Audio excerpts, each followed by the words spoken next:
मुझे अति हर्ष हो रहा है कि अपने गांव के छोटे छोटे बच्चे भी राजनीति में दिलचस्पी ले रहे हैं। ये अति उत्तम होता कि अगर वो राजनीति को यहाँ पर अच्छी तरह से समझ पाते, लोकतंत्र को समझ पाते, संविधान को समझ पाते। ये कोई कठिन काम नहीं है।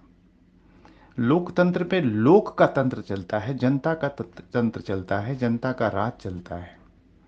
तो अपने इस गांव में जनता के द्वारा किस तरह से राज किया जाए और किस तरह सरकारी सुविधाओं को जनता तक पहुंचाया जाए, काश हमारे गांव के छोटे छोटे बच्चे समझ पाते।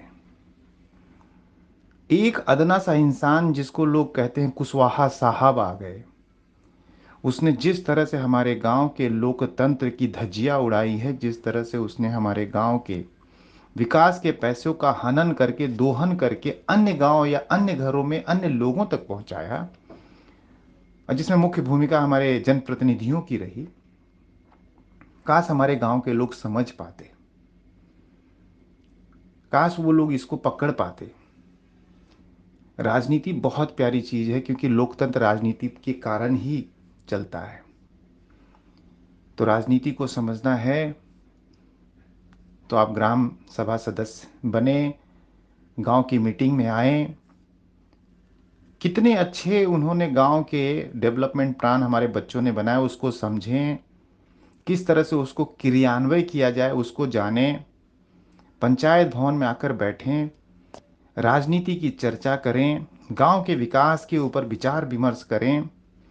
सरकार जो हमारे गांव में जो जो सुविधाएं देती हैं, जो प्राथमिक विद्यालय है, आंगनबाड़ी है, सफाई कर्मी है, आशा देवी हैं, और हमारे गांव में जो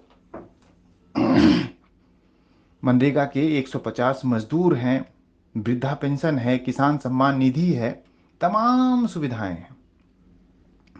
हमारे गांव के छोटे छोटे बच्चे जो अभी जस्ट हाई स्कूल पास हुए हैं, उनकी दिलचस्पी हो रही, तो क्यों नहीं वो धरातल पर इसको सीख रहे हैं।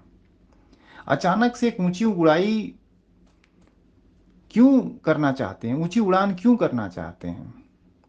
अखिलेश, शिवपाल, मुलायम, ये सब बहुत दूर की चीज हैं।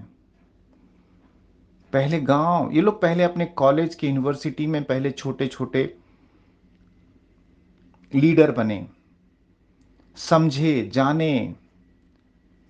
आप कन्हैया कुमार का इतिहास देख लीजिए, चाहे वो निर्मला सीतारमन का देख लीजिए, अरुण जेटली, जितने सब बने, जो जो लोग जेएनयू में थे वहां के, पहले वहां से सीखे कि क्या होती है राजनीति, क्या होता है लोकतंत्र, क्या होता है संविधान, कैसे कैसे काम करता है संविधान, विधान, ये संविधान कैसे काम करता है, लोकतंत्र का ये विधान कैसे काम करता है, लोग क्यों नहीं समझते।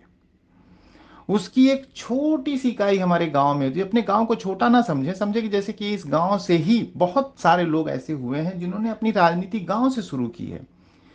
पहले गांव में वार्ड सदस्य बने, फिर प्रधान बने, उन्होंने बहुत अच्छा काम किया, उनकी लोकप्रियता बढ़ी, फिर वो जिला परिषद बने, फिर वो विधायक बने, फिर सांसद बने, फिर मुख्यमंत्री बने। बहुतों का इतिहास ऐसा रहा है कि जिन्होंने शुरू से अपने वहां से शुरू किया। लेकिन उसके लिए क्या, आपकी प्रतिभा, आपको अपने अंदर वो प्रतिभा डेवलप करनी होगी। आप बड़े बड़े मंत्रियों की बातें सुने, आप लोग मोती सिंह की भी बातें सुनते हैं। कुछ दिन पहले किसी हमारे दोस्त ने डाला था, देखिए वो किस तरह से सारी चीजें बात कर रहा है।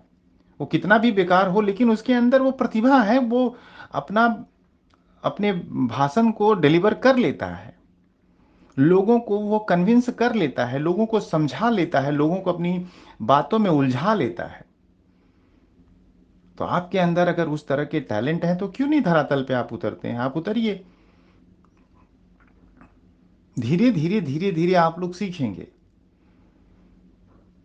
इस लोकतंत्र की इस जंग में उतरिए, गांव के इस, छोटा मत समझिए वार्ड सदस्य का काम। निर्विवाद वाला काम मत किया करिए कि हम निर्विवाद चुने गए, अनपढ़ औरतों को उतार दिया मैदान में। ये क्यों भाई, आप लोग पढ़े लिखे नहीं हैं क्या। मैदान में उतरिए, जन सेवा करिए, उसके बाद अपनी लोकप्रियता हासिल करिए। और जब आपकी लोकप्रियता मिल जाए तो फिर धीरे धीरे आप आगे बढ़िए।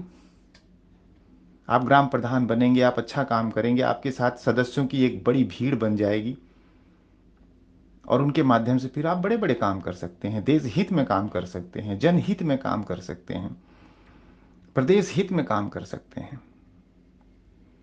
इसको सीखिए, कोई बुरा काम नहीं है, बड़ा अच्छा काम है।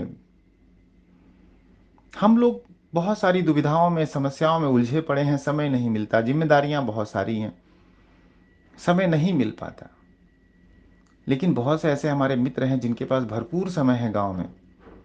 बस उनको एक सही मार्गदर्शन की जरूरत है। सही मार्गदर्शन क्या है? कि आपके गांव की सबसे छोटी सरकार, उस पर आपका नियंत्रण एकदम मजबूत होना चाहिए। आपको पता है कि आप अपने गांव के ही निर्माता हैं। आपके सामने डीएम झुक जाएगा, आपके सामने वहां का पुलिस ऑफिसर झुक जाएगा, आपके सामने वहां का हर पदाधिकारी झुक जाएगा। क्योंकि गांव के भविष्य निर्माता जब आप बनेंगे, कहेंगे नहीं ये मेरा गांव है, ये मेरी संसद है, ये मेरी सत्ता है, ये मेरी सरकार है, ये मेरी विधान है, गांव का विधानसभा है। और एक एक पैसे का सही इस्तेमाल करें और गांव के लिए हित में काम करें। और जो अनहित करे उसका सही जवाब दें।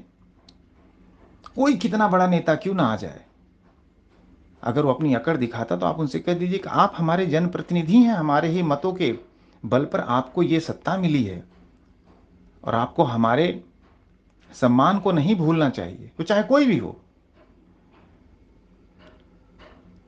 तो आपको वो सब सीखना होगा। आप दब्बू बने रहेंगे, डरपोक बने रहेंगे, गोली या बंदूक या भाला से डरते रहेंगे, तो फिर तो कल तो आपकी जमीनें छीन ली जाएंगी। कल आपके आपके आपकी संपत्तियां छीन ली जाएंगी, आपकी जमीनें छीन ली जाएंगी। तो ऐसे थोड़ी चलता है। संगठित रहिए और अपने गांव के प्रति, विकास के प्रति जवाबदेह रहिए, ईमानदार रहिए, अच्छे काम करिए। एक दूसरे की खींचातानी से आप आगे नहीं बढ़ पाएंगे। अगर कोई अच्छा काम करा तो उसके साथ जुड़ जाइए, उसको खींचिए मत कि इनका बहुत जानकारी हुई, बहुत बोलते हैं। अरे बोल रहा है, पढ़ा है, मेहनत किया है उसने, काफी अध्ययन किया, तब तो बोल ले रहा है। वो चाहे कोई भी हो, हमें उसकी टांग नहीं खींचनी है। अगर वो आगे बढ़ रहा है और सही टक्कर दे रहा है पूरे पंचायत अधिनियम को, पंचायती व्यवस्था को, तो उसका साथ दें। एक आगे जाएगा, सबको खींच ले जाएगा। एक ने आवाज उठाया, उसकी आवाज में आवाज मिलाएं तो गांव में वैसे अपने आप भ्रष्टाचार रुक जाएगा। बाकी हम लोग हैं, हम लड़ाई लड़ ही रहे हैं, आप क्यों चिंता कर रहे हैं? इसलिए अपने मनोबल को कभी गिरने ना दें। और मैं आपको फिर से दोहरा दे रहा हूं कि हम अपने गांव में नहीं होने देंगे तो नहीं होने देंगे, करके दिखाएं। मैं वही कह रहा हूं, कुशवाहा जी करके दिखाएं। मेरी चेतावनी, खुली चेतावनी, कही तो मैं भी लेटर भी ग्रुप में डाल देता हूं कि भ्रष्टाचार का एक पैसा करके दिखाएं वो, चाहे प्रधान जी हो चाहे वो हो, काम हो या ना हो, लेकिन लुटने नहीं दूंगा अपने गांव को। धन्यवाद।